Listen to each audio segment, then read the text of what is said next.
Welcome to Ask Sean. This is a reading from James Hollis. As we know, life is a series of passages.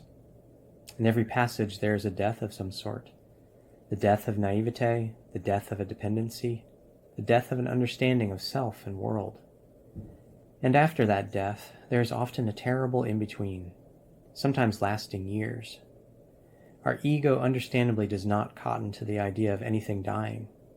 Vested as it is in its own security and maintenance, it will prolong, resist, deny, as long as it can, the dismantling of the old.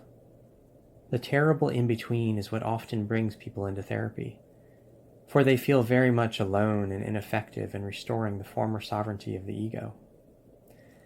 I have not only gone through the process often myself, but have attended it with clients hundreds of times.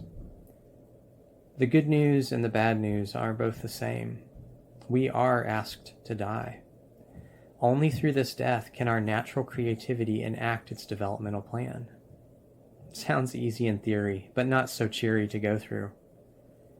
Nonetheless, if one can step back and see that this is the nature of nature, that our own psyche is directing these deaths in order to bring us to the next stage, we might, from time to time, facilitate rather than resist the creative process.